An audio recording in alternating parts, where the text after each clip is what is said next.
Untuk bisa mengatasi ini, garis bawah ya, untuk bisa mengatasi ini bukan dengan hukuman mati, karena hukuman mati pun bisa dicari orang pengganti, tapi dirampas asetnya, dimiskinkan dirinya, diambil semua harta kekayaannya, agar apa? Dia nggak bisa nyuap. Kalau dia nggak bisa nyuap, kan dia hartanya habis. Kalau dia nggak bisa nyuap, berarti apa? Di penjara dia nggak akan jadi raja. Di mana-mana dia nggak akan bisa bayar orang-orang untuk bisa melanggengkan kekuasaannya, nggak bisa. Nah, harus dimiskinkan.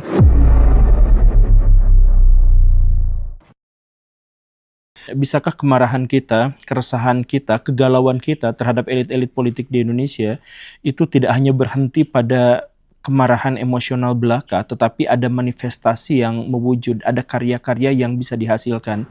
Karena kita tentu saja bukan hanya butuh kemarahan, kita membutuhkan pahlawan, membutuhkan orang-orang yang bisa mengubah ini semua, atau setidak-tidaknya berkontribusi dan atau memberikan inspirasi untuk menciptakan perubahan ke arah yang lebih baik bagi Indonesia. Kemarin, seorang ilmuwan dari BRIN itu mengeluarkan sebuah hasil penelitian yang cukup mengejutkan, bahwa anggota DPR kita itu semakin kesini itu semakin sakit. Jadi kita benci nepotisme, kita benci orang dalam, dan dulu tahun 1998 kita berdemo habis-habisan untuk menghentikan nepotisme yang ada di Indonesia. Tetapi luar biasanya adalah pada waktu itu pejabat yang melakukan nepotisme di Indonesia itu gak lebih dari 5%, mungkin sekitar 3% saja. Sedangkan sekarang itu data menyebutkan sekitar 37,9% politisi kita menjadi politikus gara-gara orang dalam, gara-gara dia keluarga dari pejabat sebelumnya. Jadi mereka merasakan bahwa menjadi pejabat itu menyenangkan, mendapatkan koneksi terhadap kekuasaan dan finansial yang luar biasa, sehingga mereka membentuk jaringan kerajaan, membentuk dinasti, dan ya bisa dibilang seluruh pilkada di Indonesia, atau setidaknya 92 pilkada di Indonesia, itu melibatkan kontestan dari orang-orang yang adalah keluarga dari pejabat. Ini dan dari pejabat-pejabatan itu, mereka tuh bukan hanya kekeluargaan, tetapi mereka juga membangun jaringan dinasti. Makanya penelitian selanjutnya ini menyebutkan bahwa sekarang ada sekitar 60,5% anggota DPR kita yang memiliki jaringan bisnis yang kuat. Jadi mereka itu adalah pengusaha. Bandingkan dengan di awal reformasi yang hanya 30%-an saja. Jadi sudah naik 2 kali lipat pebisnis ini. Dan bukan hanya di DPR, kalau kita melihat ke pemerintahan itu bahkan lebih signifikan dan lebih mencolok lagi. Kita sebut ya beberapa tokoh yang menjadi bagian dari pemerintah atau memiliki hubungan yang sangat dekat dengan pemerintah, dan dia adalah pengusaha. Ada Pak Garibaldi Thohir, dan kemudian ya Erick Thohir. Itu adalah orang yang sangat dekat sekali dengan pemerintahan kita, dan dia adalah pebisnis. Kemudian ada Hashim Joyo Hadikusumo, dan tentu saja kakaknya Pak Prabowo Subianto. Mereka adalah pengusaha-pengusaha yang luar biasa. Kemudian ada Haji Isam, ada Hatta Rajasa, ada Abu Rizal Bakri. Kemudian ada Pak Bahlil, ada Pak Luhut, ada Erlangga Hartarto, dan lain sebagainya. Jadi mereka adalah orang-orang yang sudah memegang kekuatan-kekuatan bisnis di Indonesia, baru kemudian menjadi pejabat. Apa sebenarnya yang menjadi masalah dari sini? Gini Baraya, kita dulu pernah membahas ini, dan ini adalah salah satu buku yang sangat direkomendasikan. Judulnya adalah Oligarki, karya Jeffrey Winters. Dia itu mengatakan bahwa kalau di kalangan elit pemerintah dan pejabat kita kebanyakan didominasi oleh para pengusaha, maka itu adalah salah satu indikasi terkuat, bahkan itu adalah bukti yang paling meyakinkan bahwa negara yang dimaksud itu tidak lagi menerapkan demokrasi, tetapi oligarki. Dan orang-orang yang menjadi pejabat-pejabat itu, yang sebelumnya pebisnis itu, sebenarnya adalah orang-orang yang ingin menggunakan politik untuk bisa mempertahankan dan atau menambah harta kekayaannya.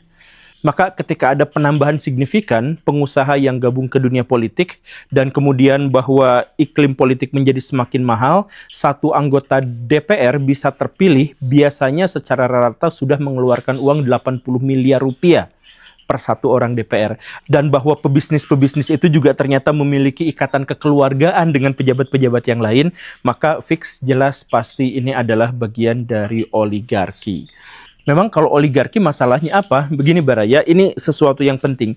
Oligarki itu cenderung untuk mempertahankan kekayaan pribadinya dan atau menambah kekayaan pribadinya mengatasnamakan negara.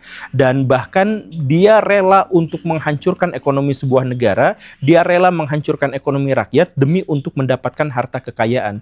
Oligarki sendiri secara definitif itu diartikan sebagai sekelompok orang pemegang kekuasaan yang menggunakan politik dan kekuasaannya itu hanya untuk mendapatkan uang. Dia mengorbankan yang lain. Kan begitu. Nah, jadi kalau ada indikasi-indikasi yang jelas terkait dengan menguatnya oligarki di Indonesia, kita bahkan bisa menunjukkan dalam statistik dan analisis-analisis berdasarkan data. Misalkan penjelasan yang sederhananya begini Baraya, tahukah Baraya sejak 10 tahun terakhir Indonesia tuh gak naik. Pertumbuhan ekonomi Indonesia tuh stuck di situ dan kesejahteraan rakyat Indonesia justru malah menurun terus-terusan dan itu disebabkan oleh oligarki. Dulu tahun 40 tahun 39-an ada seorang ilmuwan yang namanya adalah Mamang Visser. Dia itu menulis sebuah buku yang dalam buku itu dia menjelaskan bahwa sebuah negara untuk mencapai kemajuan itu ada 3 tahapan.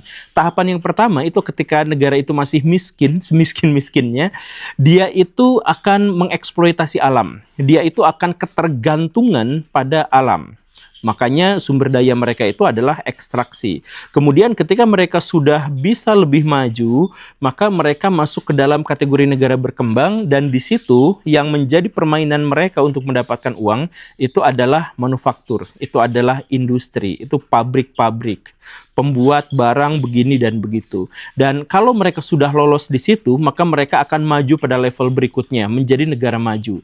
Negara maju itu mendapatkan uang yang paling besarnya dari jasa dan perdagangan. Nah, begitu. Jadi yang pertama itu adalah mengeruk sumber daya alam, kemudian yang kedua adalah manufaktur, dan yang berikutnya itu adalah menjadi negara yang menyuplai jasa dan perdagangan buat negara-negara yang lain. Nah, Indonesia gara-gara dikuasai oleh oligarki, itu kita mundur. Jadi awalnya kita ngambil sumber daya alam. Setelah itu kita manufaktur. Setelah itu kita balik lagi dong. Balik lagi ke eksploitasi sumber daya alam, ekstraktif.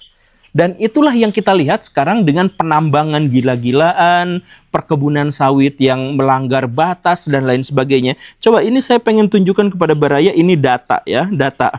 Di zaman Pak Karno, 1960-an atau sebelumnya, Indonesia itu menghabiskan sumber daya kita untuk bisa mendapatkan pemasukan negara. Jadi semuanya itu ekstraktif. Kemudian pada tahun 1995 di era Pak Harto, kita itu sudah manufaktur, kita itu sudah industri, kita itu udah era lepas landas, hampir jadi negara maju. Kita negara berkembang pada waktu itu. Sehingga PDB kita itu disumbang sekitar 41% oleh manufaktur. Manufakturnya sampai 41% Baraya.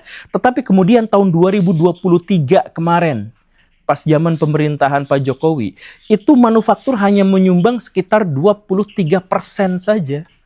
Jadi dari awalnya hampir setengah, sekarang turun jadi 1/4-nya. Kenapa? Nah, ketika ekonomi Indonesia manufaktur kita itu jatuh dan Baraya bisa melihatnya, tanpa melihat data pun Baraya sudah melihatnya karena pabrik-pabrik banyak yang bangkrut, bahkan pabrik sekelas Sritex juga ikut bangkrut, ada PHK massal di mana-mana, begitu kan? Nah, tapi walaupun kita itu ekonomi manufakturnya bangkrut, tapi kenapa pertumbuhan ekonomi Indonesia itu relatif stuck di 5%-an, kok nggak ikut turun?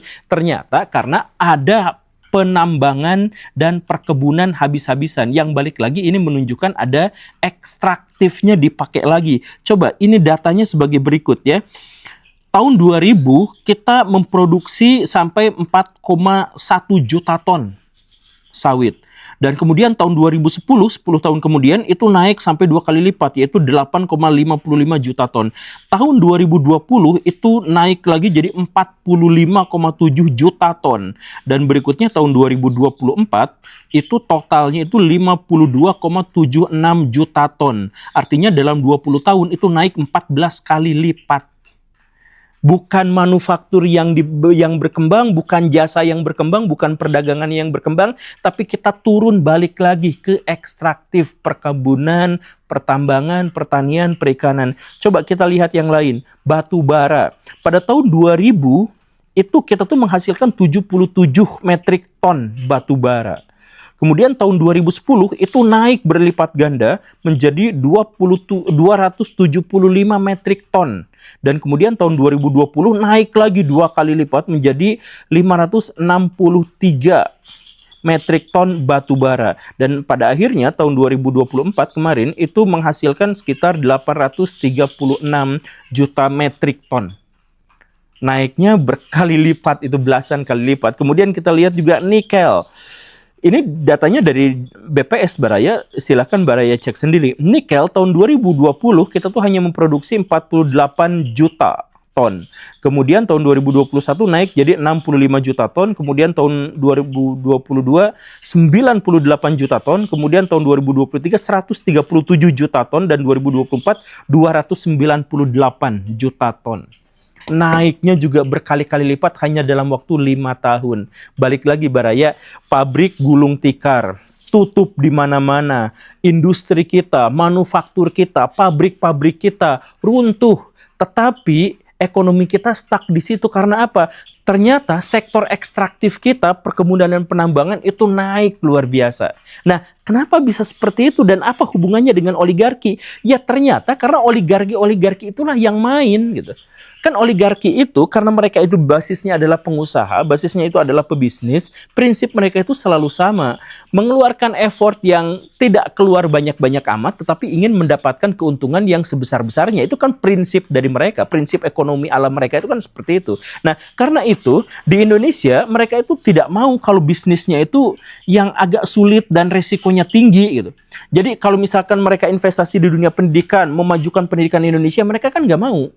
Karena pendidikan itu balik modalnya susah. Atau mereka gimana caranya agar kita bisa mempunyai mobil nasional, motor nasional, kereta api nasional, dan sebagainya. Itu bisa nggak kita lakukan? Bisa. Insinyur-insinyur kita tuh megah dalam hal itu. Jago, banyak yang jenius dalam hal itu. Tetapi kita tidak berkembang dalam hal itu. Kenapa? Karena pebisnis-pebisnis menguasai pemerintahan. Dan pebisnis-pebisnis itu menghendaki agar mereka tidak mau bisnis di area yang masa depannya itu diragukan, penuh resiko, dan effortnya gede. Mereka menginginkan yang ringan, yang sudah pasti, tetapi keuntungannya luar biasa. Maka dari itu, 60% anggota DPR kita yang adalah pengusaha, dan begitu banyaknya pengusaha-pengusaha kita yang ada di pemerintahan, itu menginginkannya balikan lagi Indonesia ke sektor-sektor ekstraktif. Karena itu yang paling tidak menuntut untuk balik modal secepatnya. Dan kalau kita mengaitkannya dengan middle trap income, maka ini jelas kita tuh benar-benar masuk middle trap income. Jadi kan begini Baraya, sebuah negara ketika dia masuk ke zona bonus demografi, maka dia tuh seharusnya mendapatkan pertumbuhan ekonomi setiap tahunnya itu 8% atau lebih. Kalau memang sudah seperti itu, insya Allah kedepannya bakal menjadi negara maju. Karena bonus demografi itu kan artinya adalah jumlah orang yang produktif dan bekerja itu jauh lebih banyak daripada orang yang tidak produktif, begitu. Dan karena itu maka pertumbuhan ekonomi itu harus tinggi. Cina, pertumbuhan ekonomi ketika masuk ke zona bonus demografi itu pertumbuhan ekonominya setahun itu bisa sampai 9%, 10%, 11%, 12%, mungkin pernah 13% kalau nggak salah. Korea Selatan itu sampai 8,1, 8,9, sampai 9,1% setiap tahunnya. Karena apa? Ketika mereka masuk ke zona bonus demografi. Nah, Indonesia enggak. Indonesia tuh mentok stuck di situ, yaitu 5%. Karena apa? Ya karena kita tuh dikuasai oleh orang-orang oligark yang pebisnis-pebisnis itu. Dan akhirnya apa? Akhirnya coba kita lihat, Baraya bisa cek. Selama COVID kemarin aja, pejabat-pejabat kita kekayaannya tuh naik sampai 70%. Sedangkan rakyat itu kekayaannya turun 70%. Nah, pejabatnya naik, sedangkan rakyatnya turun. Kenapa seperti itu? Karena ketika rakyat kelaparan, rakyat butuh uang karena COVID gitu ya, kesulitan di sana-sini, pejabat-pejabat itu justru mendapatkan aliran dana yang sangat besar dari proyek-proyek yang berhubungan dengan COVID. Soal vaksin, soal obat, soal rumah sakit, dan sebagainya, itu kan banyak yang ditilep juga. Dan akhirnya mereka banyak yang menjadi kaya raya gara-gara itu, sedangkan rakyat kita menjadi miskin. Nah, ini menegaskan lagi-lagi bahwa oligarki itu sangat berbahaya, sangat tidak baik, sangat jahat untuk perkembangan demokratisasi di sebuah negara. Dan saking serakahnya para pebisnis yang berkuasa di pemerintahan kita, mereka tuh mikirnya tuh ya sampai 5 tahun masa jabatan atau 10 tahun masa jabatan atau selama mereka berkuasa saja. Jadi mereka tuh mikirnya ke situ gitu. Jadi ketika mereka harus berhutang atas nama Indonesia, mereka hutangnya gede-gedean aja, nggak apa-apa. Toh nanti yang bayarnya presiden selanjutnya gitu. Toh yang nanti yang bayarnya itu adalah gubernur yang sesudahnya gitu. Mereka tuh mikirnya ya hanya mereka tuh ingin mendapatkan pujian, mereka ingin mendapatkan legacy, mereka ingin mendapatkan keuntungan dari begitu banyaknya penghargaan-penghargaan yang mereka dapatkan, tetapi itu dilakukan dengan cara mengorbankan masa depan gitu. Jadi utang ditumpuk nggak apa-apa, yang penting itu bayar. Lingkungan hidup nggak apa-apa, ekonominya besar sekarang, yang nggak apa-apa, saya dapat untung yang besar. Nanti ke depannya lingkungan kita begitu parahnya, begitu jeleknya, sumber daya udah habis dan sebagainya, udah nggak peduli lagi. Makanya sekarang pemerintahan yang sekarang, saya mohon maaf ya, pemerintahan yang sekarang itu apa? Dia habis-habisan. Habis-habisannya itu apa? Untuk mengeruk nikel, mengeruk batu bara dan sebagainya. Itu kenapa nggak dikembangkan manufaktur untuk bikin industri? Enggak. Karena yang penting ambil aja dulu duitnya, jadi mereka bisa menampilkan portofolio bahwa masa pemerintahan kami ekonomi naik gini, tapi mereka tidak pernah mau peduli tentang apa yang akan terjadi di masa depan. Jadi ketika kemarin kita mengetahui di Sumatera itu banyak orang yang meninggal dunia, banyak orang yang kehilangan tempat tinggal, lapangan pekerjaan, banyak di antara mereka yang mengungsi, mau anak-anak, mau kakek-kakek, orang-orang tidak berdaya, semuanya di situ dan terputus, terisolasi dari kehidupan modern. Itu terjadi gara-gara apa? Gara-gara keserakahan dari pejabat-pejabat yang latarnya itu adalah pebisnis. Mereka yang melakukan pembalakan liar, mereka yang ngambilin barang tambang, mereka yang menggusur tanah-tanah rakyat untuk kepentingan mereka sendiri, mereka membakar hutan, mereka membantai hewan-hewan di sana. Nah, mereka gak peduli dengan masa depan. Mereka tuh peduli yang penting bisnis saya lancar. Toh ini saya mendapatkan kekuasaan politik, saya mendapatkan kekayaan finansial, itu tuh ya hanya untuk 5 tahun sekarang, untuk 10 tahun sekarang. Sesudah itu ya terserah urusan nanti. Nanti kan presiden berikutnya, nanti rakyat berikutnya, nanti generasi berikutnya yang nanggung gitu. Dan kebijakan-kebijakan pemerintah yang sekarang tuh kan gitu sejak reformasi itu gitu. Jadi bikin project, mega project ini gede-gedean. Dari mana duitnya? Hutang. Nggak apa-apa kan yang bayarnya nanti generasi selanjutnya. Kemudian mereka tuh ngambil dari alam, merusak alam habis-habisan. Nanti gimana masa depan kita nggak punya apa-apa? Ya nggak apa-apa, itu kan buat masa depan, buat kalian. Nah, sayanya sendiri diuntungkan. Nah, itulah bejatnya oligarki, jahatnya oligarki Baraya. Makanya saya minta kepada Baraya, pada bagian tertentu kita tuh memang harus marah, pada bagian tertentu kita tuh harus resah. Tetapi maksudnya keresahan itu tuh, kemarahan itu tuh nggak boleh berhenti sampai sini. Kita tuh harus terus-terusan mengawal para elit kita tuh harus terus-terusan mengawasi mereka, karena bahkan dengan diawasi pun mereka masih nakal gitu. Apalagi kalau tidak. Please jangan apatis, jangan kemudian lari dari panggung politik, kemudian kita cari yang ajojing-ajojing gak jelas dan sebagainya. Ketika kebijakan-kebijakan politik itu salah, ketika kebijakan-kebijakan politik itu merusak, kita yang jadi korbannya. Jadi kalau kita tidak peduli, kita berarti tidak peduli pada diri kita dan nasib kita sendiri, nasib keluarga kita sendiri. Saya tentu saja masih ingat kasus Jaksa Pinangki. Seorang jaksa, seorang PNS, tapi modisnya luar biasa, cantik, terawat, skincare-nya mahal, dan sebagainya. Dan ternyata beliau terlibat pada banyak sekali kasus korupsi. Jadi beliau itu jaksa. Nah, jaksa itu nanganin orang-orang yang koruptor, tapi beliau itu jadi caloknya gitu. Kalau misalkan mau bebas, atau kalau misalkan mau diringankan hukumannya, maka bayar suap ke dia sekian-sekian dan sebagainya. Dan ini melibatkan banyak kasus sebenarnya, tapi kasus yang akhirnya ketahuan itu adalah kasus yang berhubungan dengan Joko Chandra. Dan di tengah kasus itu, nggak tahu gimana ceritanya, tiba-tiba kantor kejaksaan pas di bagian kantornya yang menyimpan berkas-berkasnya itu kebakaran. Kuli sih masalahnya, yang buang puntung rokok di situ, kuli, dasar kuli, kurang ajar. Kuli. Nah, tapi akhirnya beliau menjadi viral kasusnya dan kemudian disorot oleh media, dan akhirnya hakim memutuskan dia untuk divonis hukuman penjara 10 tahun. Setelah kasus viralnya mereda, setelah tidak viral lagi, diam-diam hukuman dikurangin dari 10 tahun menjadi 4 tahun. Dan ketika nampaknya tidak menghasilkan reaksi yang cukup memadai dari netizen, akhirnya dia dibebaskan sebelum 2 tahun masa tahanan. masa kurungan.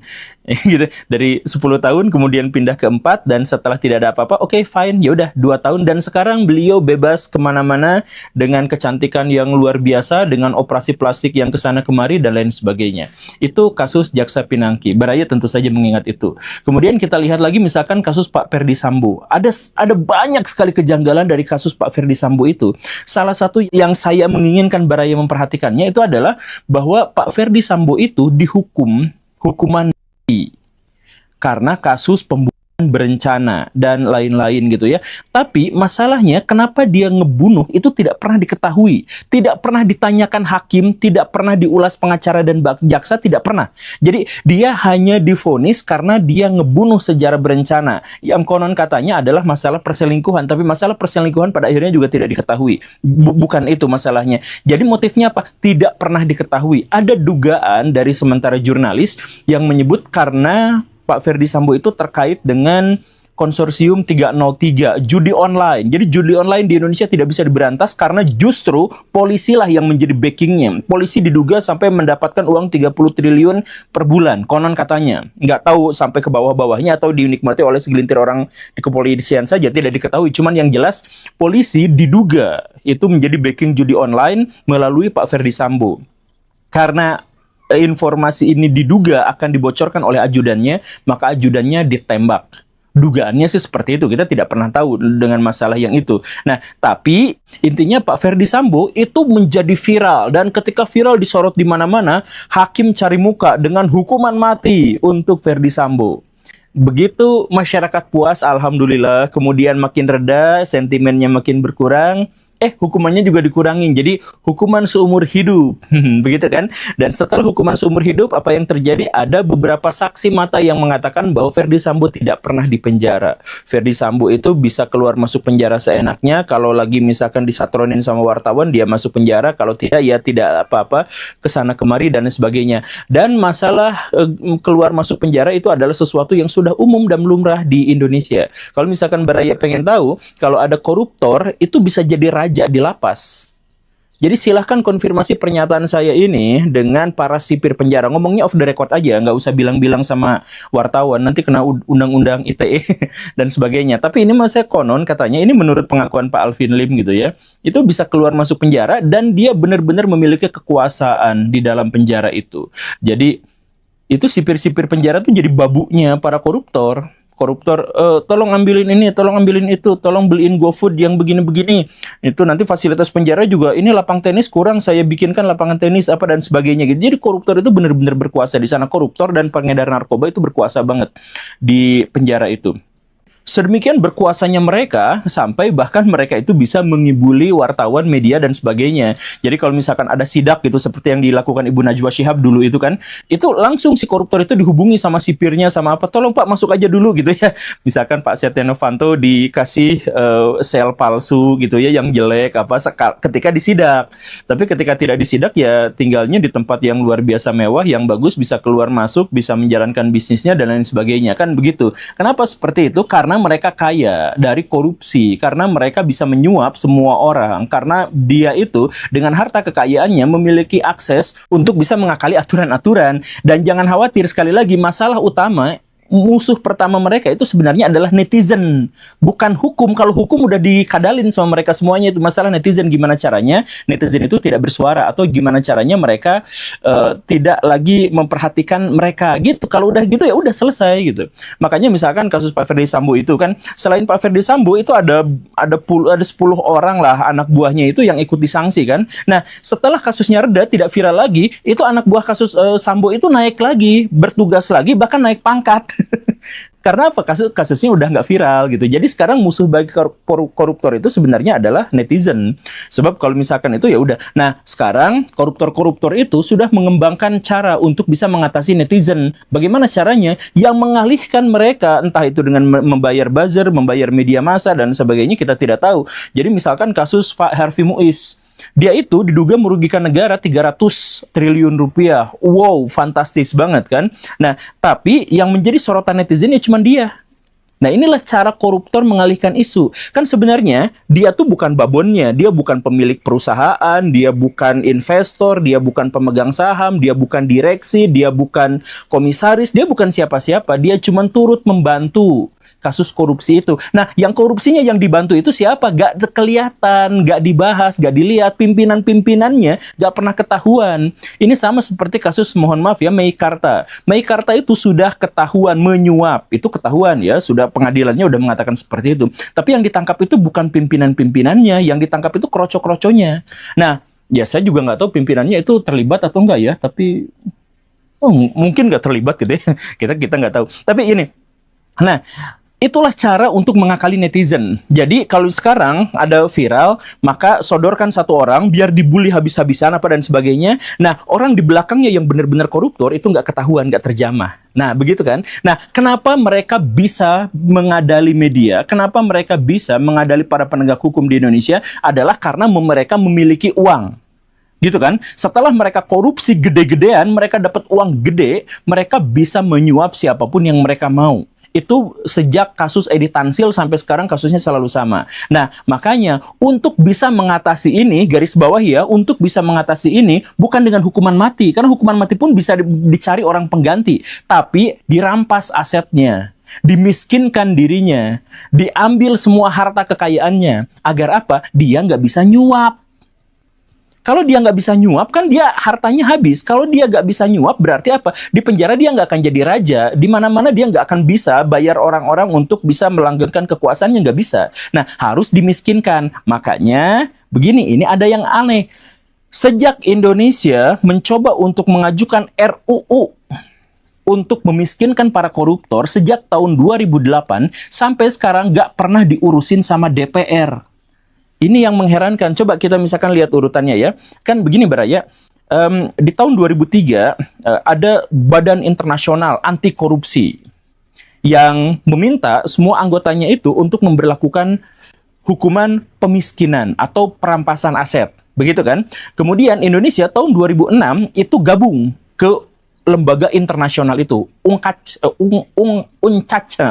itu gabung Indonesia ya. Dan karena itu maka Indonesia diharapkan juga memiliki undang-undang perampasan aset. Tahun 2008 Indonesia punya RUU rancangan draft diajukan kepada DPR, undang-undang perampasan aset. Siapa yang korupsi, maka bukan hanya diancam dengan hukuman, tapi juga harus diancam dengan perampasan aset. Biar apa? Biar dia tidak bisa menyuap orang lain, biar dia benar-benar tidak bisa menyogok pihak yang harus menghukumnya. Begitu kan? Dan itu masuk akal. Itulah cara untuk memutus korupsi di Indonesia, menakut-nakuti para koruptor agar mereka taubat dari perilaku jahatnya itu. Kan begitu. Nah, luar biasanya adalah sejak tahun 2008 sampai sekarang hampir 20 tahun DPR tidak pernah mau mencoba menggarap itu. Gak pernah disidangin, gak pernah diapa-apain, dibiarkan begitu saja teronggok dari tahun ke tahun.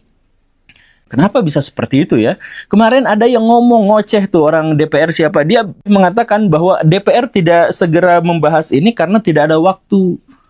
Ini gimana ceritanya? 18 tahun gak ada waktu tuh gimana ceritanya, Pak? Ya please lah, harus ada waktu terkait dengan ini. Masa misalkan kasus Kaesang di Kejagung 3 hari, kemudian di DPR sehari bisa langsung dioprek-oprek gitu ya untuk jadi gubernur? Masa ini udah belasan tahun tidak? Ini kan, Baraya semua, Pak anggota DPR, saya mohon maaf ya. Cara memiskinkan koruptor itu adalah cara yang bagus untuk bisa memberantas korupsi di Indonesia. Bayangkan, Indonesia itu rugi berapa ribu triliun gara-gara korupsi. Indonesia itu ruginya itu luar biasa gara-gara korupsi. Itu bukan hanya kita kehilangan duit, bukan rakyat menjadi semakin tidak sejahtera dan sebagainya. Tapi sistem kita menjadi semakin lama semakin bobrok.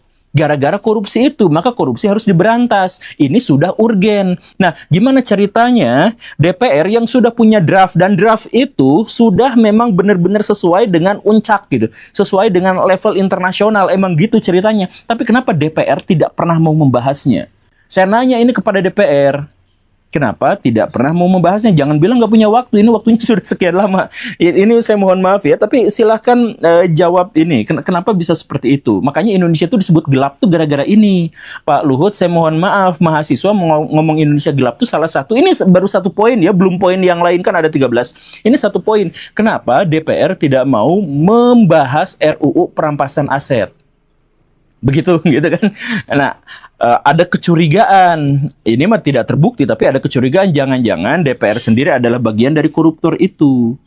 Sebab kalau misalkan mereka tidak korupsi, ya mereka pasti dengan senang hati, dengan hingar-bingar pasti akan mengatakan bahwa hore, kita punya undang-undang untuk memiskinkan para koruptor. Dengan demikian Indonesia pasti akan sejahtera. Kan pasti gitu. DPR itu kan perwakilan rakyat.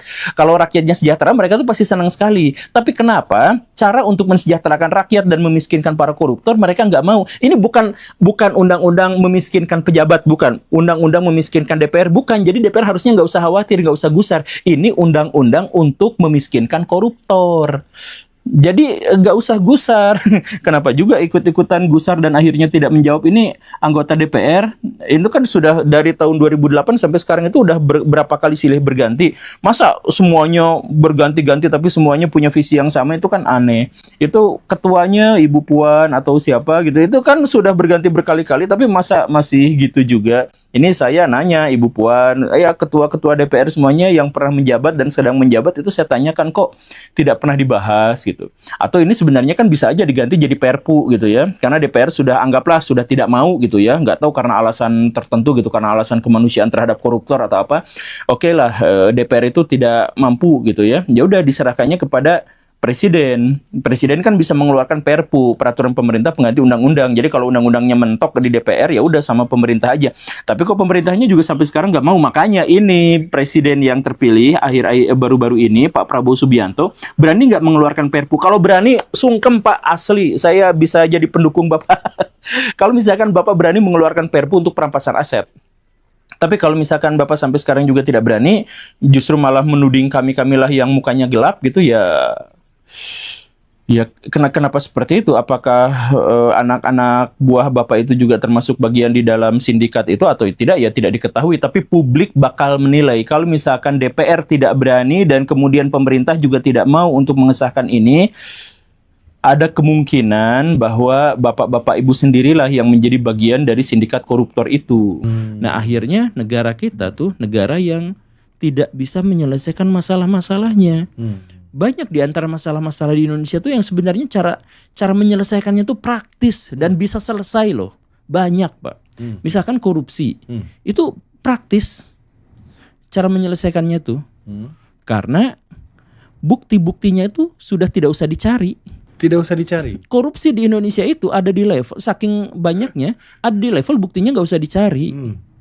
Nah, ya sederhananya misalkan beginilah Pak. Di Indonesia itu ada AMDAL, ada yang semacam itu ya. Dan di situ tuh ada pemetaan. Ini daerah yang boleh jadi pemukiman, ini daerah yang tidak boleh, ini zona kuning, ini zona yang sama sekali tidak boleh karena ini daerah resapan air. Ada petanya kan? Ada. Nah kita lihat di peta itu ternyata ada hotel, ada villa, ada tempat bermain dan sebagainya. Itu kelihatan banget Pak. Masa di perbukitan di sebuah tebing ada hotel segede gaban 10 lantai gitu. Itu kan udah jelas itu nyogok Pak. Tapi ketika itu dilaporkan misalkan ke gubernur, Pak itu kenapa ada hotel di situ padahal ini di sini kan hijau. Wah jelas ini korupsi, kita harus berantas korupsi itu. Ayo kita rapat di hotel itu. Jadi rapatnya di hotel itu. Iya kan? 70% rapat DPR kita itu di hotel mewah, Pak. Di hotel-hotel itu untuk apa? Untuk memberantas korupsi, untuk melakukan efisiensi, kita harus rapat di hotel mewah. Nah, itu ironinya di Indonesia itu kan seperti itu. Nah, jadi itu kan praktis sebenarnya. Cuman karena kita tuh gak mau, karena kita tuh hidup dari orang-orang yang banyak nipu gitu, dan banyak penipu itu diantaranya adalah masuk ke wilayah-wilayah sensitif dan elit di Indonesia. Ya kita menjadi kesulitan untuk bisa menyelesaikan masalah-masalah itu. Masalah yang sederhananya misalkan dalam kasus penegakan hukum. Penegakan hukum di Indonesia itu sulit karena orang-orang yang punya duit itu biasanya bisa merekayasa hukum. Dengan apa mereka bisa merekayasa hukum? Dengan duit. Nah, jadi logikanya adalah kalau hukum mau ditegakkan, maka akses terhadap ekonomi dari orang-orang yang orang-orang berdosa yang punya duit itu di-cut. Yaitu apa? Miskinkan, perampasan aset. Rampas dulu asetnya. Kalau asetnya sudah dirampas, terus jebloskan ke pengadilan, mereka nggak bisa nyuap, nggak bisa nyogok gitu kan. Makanya perampasan aset itu harus segera diketok. Dari tahun 2008 pas Iron Man pertama kali muncul itu sampai sekarang, itu zamannya Superman udah pakai kolor lagi, itu gak disahkan. DPR punya hak dan kekuasaan untuk itu, gak disahkan. Presiden punya hak dan kekuasaan untuk mensahkan itu juga tidak. Dia tidak melakukan itu. Bahkan tidak dibicarakan, tidak diisukan, tidak semuanya hening aja soal itu. Tertutup sama kasus-kasus yang kemudian. Coba kita bertanya kepada DPR misalkan ya dalam hal ini. DPR itu mewakili siapa? Kan rakyat dari dulu udah minta. Kalau DPR adalah perwakilan rakyat, kok dari dulu nggak terlaksana. Nah, jadi satu-satunya kesimpulan dalam hal ini, kecuali kalau misalkan ada kesimpulan yang lain ya silahkan. Tapi satu-satunya kesimpulan dalam hal ini adalah DPR dipenuhi oleh koruptor. Yang karena itu mereka harus menjegal regulasi agar mereka tidak masuk ke dalam pemiskinan. Kan ya ada alternatif lain nggak selain itu? Masa DPR-nya sibuk ya kan nggak mungkin juga. Alasannya adalah itu gitu. Alasannya DPR emang nggak mau gitu, nggak mau untuk perampasan aset karena mereka tahu bahwa kalau begitu ya, waduh nanti yang di gedung DPR tinggal berapa orang gitu.